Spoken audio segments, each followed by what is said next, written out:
નમસ્કાર, આપ જોઈ રહ્યા છો મંતવ્ય ન્યૂઝ અને હું છું આપની સાથે લખમા ગઢવી। આપણી સંસ્કૃતિમાં નારીને પ્રથમ સ્થાન આપવામાં આવે છે। શક્તિ નારાયણીની ઉપમા અપાય છે। મહારત્નોને જન્મ આપનાર રત્નની ખાણ કહેવાય છે। સર્જનમાં જેની પાયાની ભૂમિકા છે, જેના વગર બધું અશક્ય છે, જેને નારાયણીનો દરજ્જો આપવામાં આવે છે, તેને સરા જાહેરમાં પીંખી નાખવામાં આવે છે। નાની બાળકી જે કુમળું ફૂલ હજુ ઉગતું હોય છે અને એને નરાધમ પોતાની હવસ માટે વેર વિખેર કરી નાખે છે, રહેસી નાખે છે। એ માસૂમ ચીસો પાડતી રહે છે, બૂમો પાડતી રહે છે, પણ એને કોઈ બચાવે તે પહેલા એની હત્યા કરી નાખવામાં આવે છે। કોઈ પરિણીતા પર તેના ઘરમાં ઘૂસીને બળાત્કાર કરવામાં આવે છે અને લાજવાના બદલે ભાજપનો સપોર્ટ અને પાવર બતાવવામાં આવે છે। અમારી પાસે સત્તા છે અને 5-5 ધારાસભ્યો છે એટલે કોઈ અમારું વાળ વાંકું નહીં કરી શકે। અરે ભાઈ, તમને ધારાસભ્યોને સત્તા સંચાલન કરવા માટે આપી છે, તમારા જેવા નરાધમોને છાવરવા માટે અને તમારી રક્ષા કરવા માટે નથી આપી। કોઈને રહેસી નાખ્યા બાદ આટલો પાવર શેનો હોય છે? આને સત્તાનો નશો કહેવાય કે પછી શું?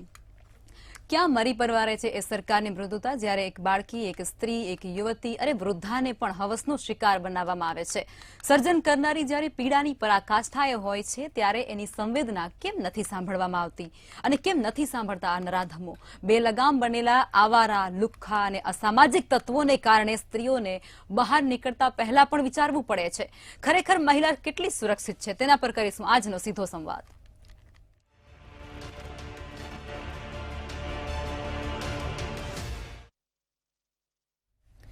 ચર્ચાની શરૂઆત કરશું, જેમાં પ્રફુલભાઈ ત્રિવેદી, મંતવ્ય ન્યૂઝના એસોસિએટ એડિટર આપણી સાથે જોડાઈ ચૂક્યા છે। ભારતીય જનતા પાર્ટીમાંથી અંજલિબેન કૌશિક જોડાયા છે અને કોંગ્રેસમાંથી પ્રગતિબેન આહિર જોડાઈ ચૂક્યા છે। પહેલા તો તમામ મહાનુભાવોનું મંતવ્ય ન્યૂઝમાં સ્વાગત છે। પ્રફુલભાઈ, શરૂઆત તમારાથી જ કરીશું કે કોલકાતા બાદ હવે સુરક્ષિત મનાતા આ ગુજરાતની અંદર પણ મહિલા છે તેની સુરક્ષાને લઈ, સ્ત્રી સુરક્ષાને લઈને એક મોટો સવાલ ઉભો થયો છે અને આજ જે તમામ ઘટનાઓ બની રહી છે એ એનું પુરાવા આપી રહી છે, સાબિતી આપી રહી છે। કઈ રીતે કહીશું કે ગુજરાત સુરક્ષિત છે?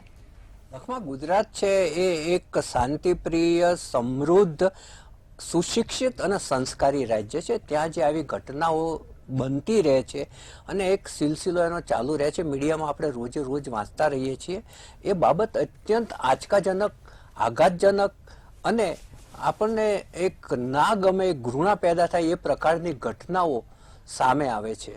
હવે એમાં જે દાહોદની ઘટના છે, ત્યાંની જે તોયલી શાળાની, દાહોદનું જે તોયલી ગામ છે ત્યાંની પ્રાથમિક શાળા છે, નાનકડું એવું અને મોટાભાગે ગરીબ વસ્તી છે। ત્યાંની પહેલા ધોરણની માત્ર 6 વર્ષની બાળકીને ત્યાંનો આચાર્ય છે એ એની કારમાં લઈ જાય છે, એના પર દુષ્કર્મનો પ્રયાસ કરે છે, એ બૂમાબૂમ કરે છે એટલે એનું નાક અને મોં દબાવી દે છે અને પછી એ બેભાન હાલતમાં પાછળની સીટમાં સુવાડી દે છે। હવે એ બેભાન હતી કે એ જ વખતે એનું મૃત્યુ થયું હતું એ હજુ નક્કી નથી થયું। માની લો કે એ જીવિત હોત તો એ આચાર્યની ફરજ હતી, એની માનવતા એના દિલમાં ઊભી થવાની જરૂર હતી કે એને હોસ્પિટલ લઈ જઈને ચેક કરાવે, પણ આવું એને કાંઈ જ ના કર્યું। એની સ્કૂલે એને કાર ઊભી રાખી દીધી અને કશું જ બન્યું ના હોય એ રીતે એ પોતાના કામમાં પરોવાઈ ગયો। હવે જ્યારે શાળા છૂટી ત્યારે કેટલાક સ્ટાફે એ બાળકીને એમની કારની અંદર પાછળની સીટમાં સૂતેલી જોઈ હતી અને બધું જ જ્યારે પતી ગયું ત્યારે આચાર્યએ એ બાળકીને એના ક્લાસરૂમની બહારની બાજુ સુવાડી દીધી અને એના ચપ્પલ અને જે દફતર છે એ એના ક્લાસરૂમમાં ગોઠવી દીધા, જેથી એમ કહેવાય કે ક્લાસરૂમમાંથી આ રીતે આવું થયું હશે એમ। પરંતુ જ્યારે પોલીસે ક્રોસ ચેક કર્યું ત્યારે એ જે શાળાનો આચાર્ય જ હતા એ જ આમાં ગુનેગાર કે આરોપી, ગુનેગાર તો હજુ ના કહી શકાય, સાબિત નથી થયું, પણ એ આરોપી ગોવિંદભાઈ નટ નામના હતા।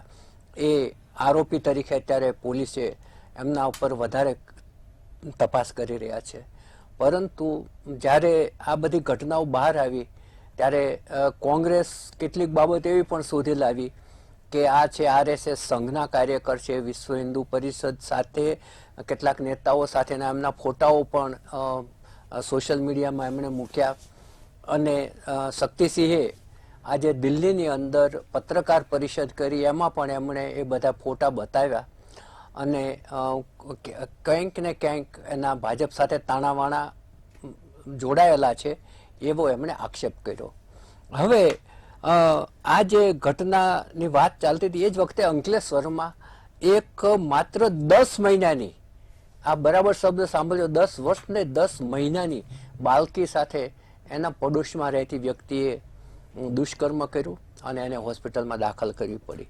ત્રીજી ઘટના છે વડોદરાની અંદર બાજુના જે ગામ છે અનગઢ, ત્યાં રહેતો જે આકાશ ગોયલ નામની વ્યક્તિ છે, એણે એક પરણિતાને ઘેર ફોન કર્યો અને પૂછ્યું કે ઘેર કોણ કોણ છે. એને કહ્યું કે ઘેર બધા બહાર, પતિ બહાર છે, બધા બહાર છે ને હું એકલી જ છું, એવું એમને ખ્યાલ આવી ગયો. પછી એણે એને ઘેર જઈ અને એના ઉપર દુષ્કર્મ કર્યું અને મારી નાખવાની ધમકી પણ આપી. આ અંગેની ફરિયાદ ત્યાં પોલીસ સ્ટેશનમાં નોંધાઈ છે અને આજે એ વ્યક્તિની જે આ આકાશ છે એની એક ઓડિયો એની રિલીઝ થઈ છે. હવે એની છે કે નહીં એ આપણે નથી કહી શકતા, પરંતુ એના નામે આજે એક ફરી રહી છે. એમાં એ કહે છે કે 5 ધારાસભ્યો મારી સાથે, મને કાંઈ થવાનું નથી એમ. અને એમાં એક પાછો દાખલો આપે છે કે જે પીએ રાજેશ ગોહિલ છે એણે આવું કર્યું હતું, રાજેશ ગોહિલ એણે આવું કર્યું હતું તો એ 10 દિવસમાં છૂટી ગયો હતો એમ. એટલે આમાં બે વસ્તુ છે કે એક તો એને કોઈ ધારાસભ્યનું પીઠ બળ છે માટે કૂદે છે, કે પછી પેલો 10 દિવસમાં છૂટી ગયો હતો એના કારણે એને આત્મવિશ્વાસ છે. જો કે અત્યારે ભાગી ગયો છે, પોલીસના હાથમાં હજુ સુધી નથી આવ્યો, પરંતુ આ બાબત છે એ ચોંકાવનારી છે, કારણ કે એ પાછું ભાજપનો ખેસ પહેરીને એના ફોટા વહેતા થયા છે. હવે છેલ્લા 5-10 દિવસની જ વાત કરીએ ને તો આવી ઘટનાઓ ગુજરાતમાં ઘણી બધી બની છે. બોપલમાં ઇન્ડસ યુનિવર્સિટી છે, એના ઇન્ટરનેશનલ ડાયરેક્ટર છે મૃદંગ દવે, એણે એક વિદેશી યુવતી સાથે છેડછાડ કરી હતી. ગુજરાત યુનિવર્સિટીમાં આવો એક બનાવ બન્યો હતો, વિદ્યાર્થીઓના સાથે કોઈ છેડછાડ કરી હતી, પરંતુ પાછળથી એ યુવક છે એ થોડો મંદબુદ્ધિનો હોય કે એને માનસિક અસ્થિર હોય એવું વાત બહાર આવી હતી. અને જે રાજકોટ છે આપણો સૌરાષ્ટ્રનું, એની બાજુમાં આટકોટ છે, ત્યાં પણ એક વિદ્યાર્થીની સાથે દુષ્કર્મ થયું હતું અને એમાં પણ કોઈ ભાજપના પદાધિકારીનું નામ સપાટી ઉપર આવ્યું છે. એટલે આ આખી જે બાબત છે એ જે આપણું સલામત ગણાતું ગુજરાત છે, નવરાત્રી ઉપર આવી રહી છે, નવરાત્રી માટે પોલીસ સખત વ્યવસ્થા ગોઠવી રહી છે, ત્યારે આ બધી જે બાબતો બહાર આવી રહી છે એ ચોક્કસપણે ચિંતા ઉપજાવનારી છે. કારણ કે જે ઘટનાઓ બને છે એ માત્ર એકદમ નાની નાની બાળકીઓ સાથે બને છે, વિદ્યાર્થીઓ સાથે બને છે, પહેલા ધોરણની વિદ્યાર્થીની સાથે બને છે. એટલે આ બધી બાબતો છે એ આપણા સમાજ સામે એક રેડ સિગ્નલ સમાન છે અને આમાંથી બોધપાઠ લઈ આપણી આખી સામાજિક વ્યવસ્થા છે એને સુધારવાની અને આવા લોકોને કડક રીતે ઝેર કરવાની જરૂર છે. કારણ કે જો એ ઓડિયોમાં એમ કહેતા 10 દિવસમાં છૂટી ગયા તો આગળનો છૂટી ગયો, એટલે આવી બાબતો આશ્વાસન રૂપે લેવાતી હોય તો એ બહુ જ ગંભીર ચિહ્ન આપણે ગણવું જોઈએ. બિલકુલ પ્રફુલભાઈ, હવે અંજલિબેન તમે મને એ કહો કે આ બધી જે ઘટનાઓ દુષ્કર્મની હોય કે પછી છેડતીની હોય કે એ સતત વધી રહી છે અને સલામતી પર એક મોટો સવાલ ગુજરાતની અંદર ઉભો થઈ રહ્યો છે. હવે આ બધા પાછળ જે નામો ખુલતા હોય છે, જે આરોપીઓ હોય છે, એ ક્યાંક ને ક્યાંક ભારતીય જનતા પાર્ટી અથવા તો એની ભગીની સંસ્થા સાથે જોડાયેલા હોય એવા અનેક નામો ખુલે છે. આ પાછળનું તથ્ય શું છે? સૌથી પહેલા હું આપના ચેનલ દ્વારા એ કહેવા માંગીશ કે આપણા દેશના વડાપ્રધાન અને માનનીય વડાપ્રધાન નરેન્દ્ર મોદીજી જે ગુજરાતના પનોતા પુત્ર છે, જ્યારે એમણે ગુજરાતમાં જ્યારે ફર્સ્ટ એ મુખ્યમંત્રી બન્યા હતા ત્યારથી લઈને હમણાં સુધી મહિલાઓ માટે એમણે ફક્ત ને ફક્ત સુરક્ષાની વાત કરી છે, સલામતીની વાત કરી છે અને એમના આયા પછી જ આ ગુજરાત આપણું આટલું સુરક્ષિત બન્યું છે. એ પછી 181 અભિયાન હોય, વન સ્ટોપ સેન્ટર હોય કે નારી સુરક્ષણ ગૃહ હોય કે કોઈ પણ હોય, એવા ઘણા બધા એક્ઝામ્પલ્સ છે કે જ્યારે સુરક્ષાની વાત છે. અને તમને ખબર છે કે ગુજરાતની જે વાત કરો છો કે ગુજરાતની અસ્મિતા અને ગુજરાતની જે સુરક્ષા છે એ કોઈ 1-2 વ્યક્તિ ઉપરની વાત નથી, આ વાત છે આખા સમગ્ર દેશમાં. આપણો ગુજરાતની એક્ઝામ્પલ આપવામાં આવે છે કે ગુજરાત કેટલો સુરક્ષિત છે, એના પછી બીજા સ્ટેટ સુરક્ષિત થયા છે. હવે બીજો પ્રશ્ન આપનો જે છે કે સૌથી પહેલા ભારતીય જનતા પાર્ટી કે એમના કાર્યકર કે એ નહીં, હું વાત કરીશ કે આજે કોઈ પણ ગુનો એટલે એ ગુનો હોય છે, ગુનેગાર એ ગુનેગાર હોય છે, એના ઉપર એ જે પણ માનસિક વિકૃત લોકો હોય છે એ ગુનો કરે છે. એના ઉપર આજે એ નથી કે ક્યારે તમે ફેસ ઉપરથી ના કહી શકો કે આ માણસ સાચો છે કે ખોટો છે, પણ આવા માનસિક વિકૃત લોકો જો સમાજમાંથી જ્યાં સુધી રહેશે ત્યાર સુધી આપણી જે દીકરીઓ છે એ અસલામત છે. પણ આ માનસિક વિકૃત જો સોસાયટીમાં રહેતા જે પ્રશ્નો હોય છે કે ભાઈ સુરક્ષા સલામતી, તો એના ઘણા જે મેં તમને એક્ઝામ્પલ્સ આપ્યા છે કે ભાઈ આપણે કોલ કરીએ તરત આવી જાય, પણ જે ઘરના અંદર આવીને કે આવી રીતે ઘરના અંદરના લોકો કે જ્યારે કોઈ શિક્ષક હોય એ આવી રીતે માનસિક વિકૃત થઈ જતો હોય તો એની સલામતી તો કેવી રીતે આપણે કરી શકીએ છીએ તમે વિચારો. પણ હા, એના માટે પણ ઘણી બધી એવા ઘણા બધા સેલ્ફ ડિફેન્સના ક્લાસીસ છે જે દીકરીઓ માટે કરવામાં આવે છે. જે સલામતીની વાત કરીએ તો એવી ઘણી બધી પોઈન્ટ્સ છે કે તમે વાત કરશો કે નવરાત્રીમાં 12 વાગે હોય કે 2 વાગે હોય આપણી બેન અને દીકરીઓ બધી બહાર જાય છે. કેમ? ગુજરાત સલામતી છે. હા, પણ જે વાત તમે કીધી કે ગુનેગાર, તો ગુનેગાર ઉપર કોઈનો ટેગ નથી લાગેલો કે કોઈ વ્યક્તિ નથી.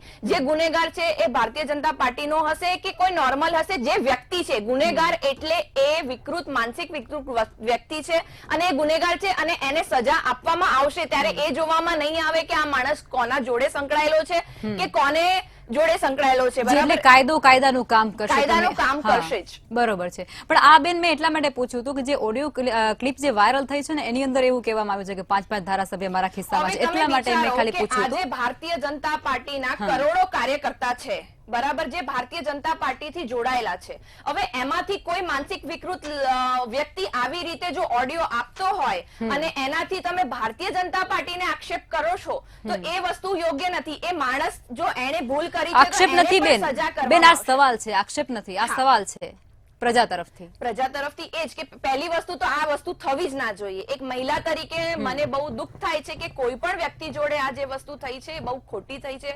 જે બહેનો જોડે કે જે દીકરી જોડે પણ કે જે સ્કૂલમાં ભણતી દીકરી જોડે થાય છે, આ ફક્ત ને ફક્ત માનસિક વિકૃત લોકો કરે છે. એમને આપણે રોકવા જોઈએ.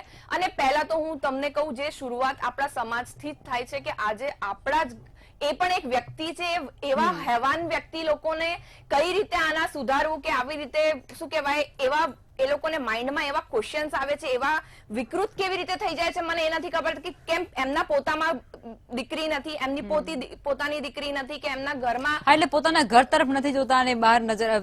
ખેર આપણે હા તમારી પાસે હું ફરીથી આવીશ. પ્રગતિબેન, તમે મને એ કહો કે સલામત ગુજરાતની સતત જે દાવાઓ થાય છે, ગુલબાંગો પોકારવામાં આવે છે અને આ બધા વચ્ચે ગુજરાતની અંદર વારંવાર થતી બળાત્કારની ઘટના, વારંવાર થતી છેડતીની ઘટના અને શોષણની ઘટના, આ બધી બાબતોને તમે કઈ રીતે જોવો છો? અને આ પછી શું તમે ને આપણે બધા કહી શકીશું કે ગુજરાત સલામત છે કે સુરક્ષિત છે? નમસ્તે લખમા. લખમા, પહેલા તો હું એ 6 વર્ષની માસૂમ ફૂલ જેવી દીકરીને શ્રદ્ધાંજલિ આપું છું અને એમના પરિવારને એક હિંમત આપીએ છીએ કે તમારા દુઃખમાં કોંગ્રેસ પાર્ટી તમારી સાથે મજબૂતીથી ઊભી છે અને જ્યાં સુધી દીકરીને ન્યાય નહીં મળે ત્યાં સુધી અમે એના માટે લડત લડતા રહીશું. લખમા, આ ગુજરાતની અસ્મિતા, જેમાં હમણાં પ્રફુલભાઈએ કહ્યું એમ કે સમૃદ્ધ ગુજરાત, અને હું તો એમાં ઉમેરીશ કે ખુમારીથી જીવતું ગુજરાત, આજે એ ગુજરાતની અસ્મિતાને દાગ લાગે ને એવું આ કૃત્ય દાહોદમાં થયું છે. આજે 6 વર્ષની માસૂમ દીકરી, હમણાં મારા બેન અંજલિબેન કહી રહ્યા હતા કે દીકરીઓને સેલ્ફ ડિફેન્સના ક્લાસીસ ચાલે છે. 6 વર્ષની દીકરીને કયા સેલ્ફ ડિફેન્સના ક્લાસીસ કરાવશું? કદાચ એની મમ્મીએ એમને શીખવાડ્યું હશે કે બેટા તારી સાથે કોઈ આવું વર્તન કરે તો તારે રાડો પાડવી, ચીસો પાડી અને લોકોને બોલાવવા. એ દીકરીએ એ પણ કર્યું, ચીસો પાડી, રાડો પાડી, તો એમનું નાક અને ગળું દબાવીને મારી નાખવામાં આવી. આજે બોલીએ છે ને લખમાં તો પણ આપણા રૂવાટા ઉભા થઈ જાય છે. બેટી બચાવો, બેટી પઢાવો, પુરુષ સમોવડી મહિલાઓને બનાવી છે. મને આજે શરમ આવે છે કે અંજલિબેન આજે એક મહિલા તરીકે એમ બોલી રહ્યા છે કે માનનીય પ્રધાનમંત્રીજી ગુજરાતના છે અને એના ગુજરાતમાં, જે ગુજરાતમાં રાતે 2 વાગે દીકરીઓ બારોબાર ગરબા રમી અને ઘરે જઈ શકતી હતી, રસ્તા ઉપર ચાલીને જતી હતી, તો એ દીકરીને ક્યારેય કોઈએ છેડતી નથી કરી. એ ગુજરાતમાં આજે દિન દહાડે 6 વર્ષની માસૂમ દીકરીની ઉપર રેપ કરવાની કોશિશ થાય છે અને એમને મારી નાખવામાં આવે છે. આજે તમે જુઓ તો એ દીકરીઓ આજે જે નોકરી કરતી હોય એ દીકરીઓ એમની ઓફિસમાં સલામત નથી. આજે એ દીકરીઓ કે જે દીકરીઓ એમના માતા પિતા કઈ ઘરની બહાર ગયા હોય ને ઘરમાં એકલા રહેતા હોય તો સલામત નથી. આજે એ પરિણીતાઓ જયારે ઘરમાં એકલી હોય તો એમની પાસેથી એમના કોઈ સગા સંબંધીનો જે છોકરો ભાજપમાં હોય એ ફોન કરીને જાય છે, તું એકલી છે એમ કરી જાય, એમની ઉપર દુષ્કર્મ કરે, એમની સાથે પછી એમને ધમકાવે, એમની સાથેનું ચેકિંગ છે એ ડિલીટ કરી દે અને પછી એ છોકરીને બોલતી બંધ કરી દેવા માટે ધમકી આપીને ત્યાંથી બહાર નીકળી જાય છે. 10 મહિનાની દીકરી ઉપર રેપ થઈ છે.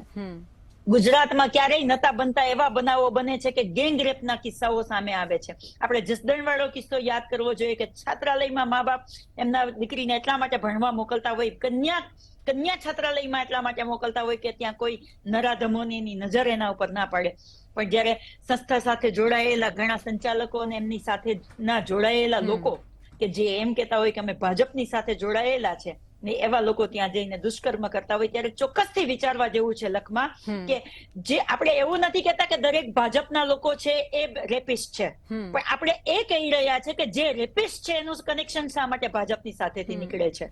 ટૂંકમાં એ લોકો ક્યાંક ભાજપનો આશરો લેતા હોય એવું અહીંયા સાબિત થતું હોય છે વારંવાર. લખમાં તમે જુઓ કે આજે આ દાહોદમાં જે બનાવ બન્યો છે એનો જે આરોપી છે પેલો ગોવિંદ નટ એ આરએસએસ ના કપડામાં છે ને આરએસએસ ની ટ્રેનિંગ લેતેલો જોવા મળે છે. એને આપણે ભાજપના વિધાનસભામાં કે લોકસભામાં પ્રચાર કરતો જોવા મળે છે. ભાજપના લોકલ નેતાઓ સાથે એમના ફોટા જોવા મળે છે. જે પરિણીતાનો રેપ કરે છે એના ઓડિયો વાયરલ થાય છે કે 5 ધારાસભ્યો મારા ખિસ્સામાં છે. આજે આખા ભારતભરની વાત કરીએ ને લખમાં તો ઉન્નાવનો કેસ આપણે ના ભૂલવો જોઈએ કે સાંસદ કઈ પાર્ટી સાથે જોડાયેલો હતો. હાથરસની ઘટના જોઈએ તો એ કોના રાજ્યમાં થઈ હતી. લખમાં જ્યારે ભારતીય જનતા પાર્ટી શાસિતના રાજ્યોમાં આવી કોઈ ઘટના ઘટે છે તો એને દબાવી દેવાના પ્રયત્નો કરવામાં આવે છે. એમના નેતાઓ આવી અને ખાલી એકવાર ટીવી ઉપર આવીને બોલી જશે કે અમે ચમરબંધીઓને છોડવામાં નહીં આવે, પણ એ છૂટી જાય છે. એટલે આવા રેપિસ્ટોને તાકાત મળે છે કે એક રેપ કરશું કે કોઈને મારી નાખશું તો 2 મહિનામાં અમે બહાર નીકળી જશું અને એટલા માટે થઈ અને દીકરીઓ એનો ભોગ બને છે. પ્રગતિબેન તમારી પાસે આવીશ, તમને રોકવા માંગીશ, તમારી પાસે ફરીથી આવીશ. જી અંજલિબેન, તમે મને એ કહો એક સ્ત્રી તરીકે, પહેલા તો શું હતું કે યુવતીઓને વૃદ્ધાઓ, હવે તો નાની માસૂમ ફૂલ જેવી બાળકીઓ જે હજુ ઉગી રહી છે એને કશી જ ભાન નથી, કશી ખબર નથી, એ આ બધાથી બહુ અજાણ છે અને એની સાથે આવા કૃત્યો થાય છે. આ બહુ દુઃખની વાત છે. એક મહિલા તરીકે હું વાત કરીશ. હમણાં હું ભાજપ કે કોંગ્રેસ કે કોઈ પક્ષ સામે હું નથી વાત કરી રહી.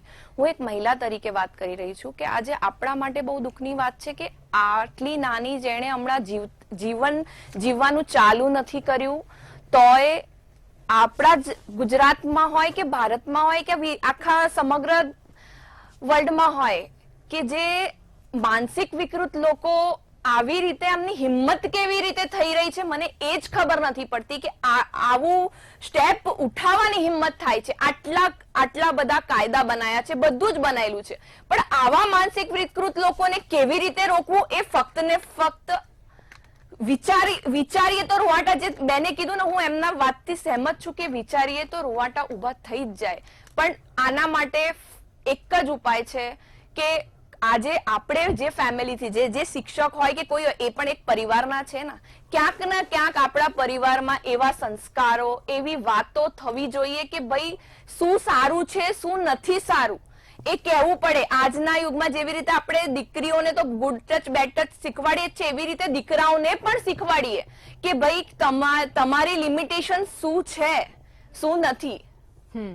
અંજલિબેન, અહીંયા તમે કાયદાની વાત કરી કે આપણી જોડે બહુ બધા કાયદા છે ને આપણે એ કાયદા પ્રમાણે વર્તીએ છીએ, પણ બેન અહીંયા મને એવું લાગે છે કે ક્યાંક ખોટ ઊભી થઈ રહી છે, ક્યાંક હજુ ઉણપ વર્તાય છે.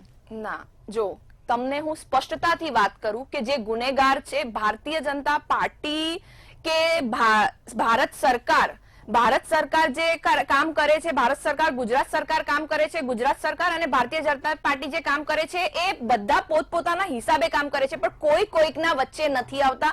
હા, એ છે કે તમને હેલ્પફુલ જરૂરથી રહેશે. આજે આપણા ગૃહમંત્રી એવા સંઘવીજીનો પણ તમને ખબર છે કે કોઈ એક દીકરી સામે જોશે તો એને બક્ષવામાં નહીં આવે એમના સામે કડકના કડક પગલા લીધેલા પણ છે, એવું નથી કે નથી લીધેલા.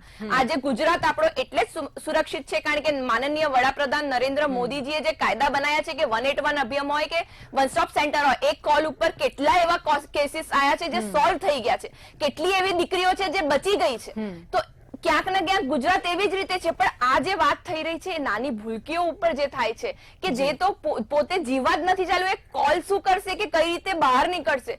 તો હું તો આ જનતાને જ હું વાત કરીશ કે આ આપના ચેનલ દ્વારા જે પણ લોકો છે અને સમાજના અંદર એવા કંઈક પોઝિટિવિટી લાવવી જોઈએ અને એવા કંઈ ચર્ચા કરવી જોઈએ કે આવા જે વસ્તુ છે રોકાઈ જાય અહીંયા. બિલકુલ બેન, આ સવાલ એટલા માટે હતો કારણ કે આવી ઘટના વારંવાર બને છે અને વારંવાર એવું કહેવામાં આવે છે કાયદો કાયદાનું કામ કરશે અને કરે પણ છે. અમે એવું નથી કહેતા કે એ લોકો કામ નથી કરતા, પણ છતાં કેમ તમારી ધાક નથી બસતી? મને એ એક મોટો સવાલ થાય છે. પ્રગતિબેન, હું તમારી પાસે આવું છું. સત્તા જ્યારે કોઈ પક્ષ પાસે વધારે સમય સુધી રહી જાય છે ત્યારે એની આંગળીની આજુબાજુ ઘણા બધા દૂષણો આવી જતા હોય છે અને ભારતીય જનતા પાર્ટીની અંદર પણ ક્યાંક આ દૂષણ આવ્યું હોય એવું મને લાગી રહ્યું છે. તમને શું લાગે છે? લખમાં જે માનસિક વિકૃતિની વાત અંજલિબેન કરી રહી છે, મારે કેવું છે કે માનસિક વિકૃતિ વાળા માણસોનું કનેક્શન શા માટે ભાજપની સાથેથી નીકળે છે? આ ગુજરાતને કદાચ આપણા મુખ્યમંત્રી માટે એવું કહેવાય રહ્યું છે કે મૃદુ અને સંવેદનશીલ છે, તો હું એવું હવે કદાચ માની રહી છું જે દીકરીઓ ઉપરના અત્યાચાર થાય એમાં, કે હવે ગુજરાતને કદાચ કોઈ કડક મુખ્યમંત્રીની જરૂર છે.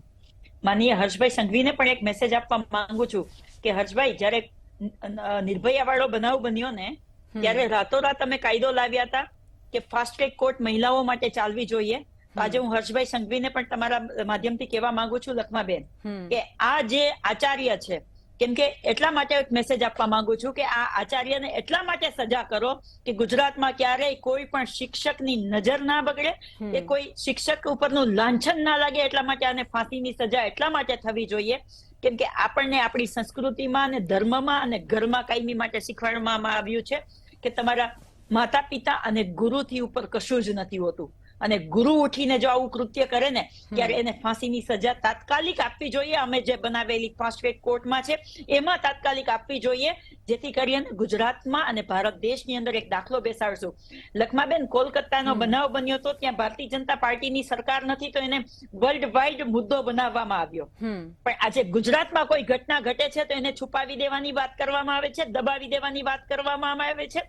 મીડિયા ચેનલ એના માટે ડિબેટો ના કરે એના માટેની કોશિશો કરવા આવે છે. તો હું કહેવા માંગુ છું કે આપણે ગુજરાતની એ ખુમારીમાંથી આવતી બહેનો છે કે જ્યાં ગુજરાતની અસ્મિતાને લાંછન લાગશે તો આપણે મહિલા તરીકે ના સહન કરવું જોઈએ. અને આપણા અંજલિબેન કહી રહ્યા છે કે આપણને રસ્તો નથી મળી રહ્યો કે નાની ભૂલકીઓ ઉપર શું થાય છે. હું વારંવાર ટીવીના ડિબેટ ઉપરથી વારંવાર આ સરકારને કહું છું કે ઓટીટી પ્લેટફોર્મને બંધ કરો, જ્યાં તમામ સંયમને ભૂલી અને તમામ સેન્સેક્સ ને કાપી અને જે દ્રશ્યો બતાવવામાં આવી રહ્યા છે ને રકમાબેન, એ હજી પણ આ સંસ્કૃતિ માટે અને આ દેશ માટે ઘાતક બનશે અને એનો ભોગ માત્ર ને માત્ર મહિલાઓ બનશે. આપણે તમે ચાઇનાની સાથે તમારે ઝઘડો થાય તો તમે રાતોરાત ચાઇનામાંથી ચાલતી ચેનલોને બંધ કરી દો છો. એવો કોઈ પણ બનાવ બને છે તો તમારા મનમાં આવે તો રાતોરાત તમે નોટબંધી કરી દો છો, રાતોરાત તમે જીએસટી ના નિયમોને બદલી શકો છો. શા માટે મહિલાઓની સુરક્ષા માટે ઓટીટી પ્લેટફોર્મ ઉપર ચાલતી નગ્નતાને બંધ નથી કરી દેવાતી, એમાં ઉપર આવતી ભાષાઓને બંધ નથી કરી દેવાતી? વારંવાર સરકારનું ધ્યાન દોરવા છતાં પણ સરકાર એના ઉપર કેમ પગલા નથી લેતી? લખમાબેન, આજે કોઈ પણ નાના બાળકના હાથમાં ફોન હોય ને તો ગમે ત્યારે ગમે તેવી એડવર્ટાઇઝ આવી જાય છે. માત્ર એક ક્લિક ઉપર એક ખરાબમાં ખરાબ વિડીયોઝ ને જોઈ શકાય છે. તો શા માટે સરકાર એના ઉપર પગલા નથી લેતી? એટલે આ બધી વસ્તુઓ જે બની રહી છે એની પાછળ ક્યાંક સોશિયલ મીડિયા પણ જવાબદાર હોય એવું પણ આપણે માની શકીએ છીએ. બેન, સમયનો અભાવ છે એટલા માટે રોકવા માંગીશ પ્રગતિબેન. પ્રફુલભાઈ, આપ મને કહો કે આપણી આ એક કેવી સ્ટ્રેટેજી બની ગઈ છે કે ગમે તે વસ્તુ હોય એ રાજકારણ સાથે જ શું કામ સંકળાયેલી હોય છે? મને એ નથી સમજાતું. કોઈ નાની અમથી વસ્તુ હોય તો એની અંદર પણ રાજકારણ શું કામ આવી જાય છે? હું એને રાજકારણથી પર લઈ જવા માંગુ છું કે જે વ્યક્તિ બળાત્કારી છે ને એ કોંગ્રેસનો હોય કે ભાજપનો, એ માણસ કોંગ્રેસનો નથી, ભાજપનો નથી, એ માણસ માત્ર વિકૃત છે. જેમ આપણે કહીએ છીએ ને કે ભાઈ આતંકવાદી છે કોઈ ધર્મનો નથી હોતો, આતંકવાદી જ હોય છે. આ જે છેલ્લે પ્રગતિબેને કહ્યું ને એ વસ્તુ જ આમાં જવાબદાર છે. જે સોશિયલ મીડિયા છે ને એને કારણે જે વિકૃતિ ઊભી થઈ છે એ બહુ જ મોટા પાયે ફેલાઈ રહી છે, સ્પ્રેડ થઈ રહી છે. એમાં જે વેબ સિરીઝ આવે છે, પછી જે રીલ્સ આવે છે નાના નાના, હવે કાયદાની દ્રષ્ટિએ તો જો બીભત્સ પુસ્તિકા કોઈ વેચે કે બીભત્સ પ્રકાશન કરે તો એના પર બાન છે, એના કેદની સજા થઈ શકે છે. પરંતુ સોશિયલ મીડિયામાં આ બધું ખુલ્લેઆમ કેમ ચાલે છે, કેમ એને અટકાવવામાં નથી આવતું, એ બહુ મોટો પ્રશ્ન છે. આ માટે કાયદાની જોગવાઈઓ વધુ કડક બનાવવાની જરૂર છે. કેટલાક તો યુવતીઓ પણ ગાળાગાળી કરતી આપણને રીલ્સમાં જોવા મળે છે. તમે સાંભળી ના શકો એવા જોક્સ કહેતી પણ એમાં જોવા મળે છે. પરંતુ આ જે વેબ સિરીઝ અને આ બધું જ છે, એના ઉપર કાયદાએ એનો સકંજો કસવાની જરૂર છે. જે તમારું વાણી સ્વાતંત્ર્ય છે એ સ્વાતંત્ર્ય રહેવું જોઈએ. એનો હું આગ્રહી છું કે કોઈ ન્યૂઝ મૂકે, કોઈ સારા સમાચાર મૂકે, કોઈ સદવિચાર કંઈ મૂકે તો એને ચોક્કસપણે એની સ્વતંત્રતા હોવી જોઈએ. પરંતુ સમાજમાં વિકૃતિ ફેલાવે એવી વાત જે હોય છે ને, એને કાયદાથી બેન કરવી જોઈએ. આવી વેબ સિરીઝો છે, આવી જેટલી સાઇટ છે, એ બધી સાઇટો છે એ એક ઝાટકે બંધ કરી દેવી જોઈએ. કારણ કે જે નવરી પ્રજા છે ને ગામડાની અમુક, એ લોકો આખો દિવસ આવા જ બાબતો જોયા કરે છે અને એના વ્યસની થઈ ગયા છે ને એમાંથી એ વિકૃત થઈ ગયા છે. આ માણસ એના કુટુંબનો પણ નથી કે એની જ્ઞાતિનો પણ નથી કે કોઈ રાજકારણનો નથી. એ માણસ માત્ર ને માત્ર વિકૃત છે અને એ કાંઈ પણ કરી બેસે છે. તમે જુઓ ને કે બાળકી સામે 10 મહિનાની છે, 5 મહિનાની, એ ના જોતો હોય, એટલું એને જ્ઞાન ના રહેતું હોય ને એટલું એમાં પાગલ થઈ જતો હોય, તો આ સમાજ માટે બહુ જ એક લાલ સિગ્નલ તરીકે આ બાબતને લેવી જોઈએ. આ બાબત સમાજકર્તાઓ, રાજકર્તાઓ, ધાર્મિક સંસ્થાઓ ચલાવનારા લોકો, આ બધાએ ભેગા થઈ અને સમાજ સુધારણાની બહુ મોટી ઝુંબેશ ચલાવવાની જરૂર છે. કારણ કે આવી ઘટનાઓ ગુજરાત જેવા રાજ્યમાં જો છાસવારે બનતી જાય, કે જેને આપણે મોડલ સ્ટેટ કહીએ છીએ, હિન્દુત્વની આપણે લેબોરેટરી કહીએ છીએ, ત્યાં ચોક્કસપણે આ બાબતો અટકવી જોઈએ. આપણે બધા જ આના આગ્રહી છે. અંજલિબેન પણ આના આગ્રહી છે, પ્રગતિબેન પણ આના આગ્રહી છે. આ વસ્તુ છે એ અહીંયા જ એની આગળ પૂર્ણવિરામ મુકાઈ જવું જોઈએ. બિલકુલ. અંજલિબેન અને પ્રગતિબેન સાથે પ્રફુલભાઈ ચર્ચામાં જોડાયા તે બદલ આપનો આભાર.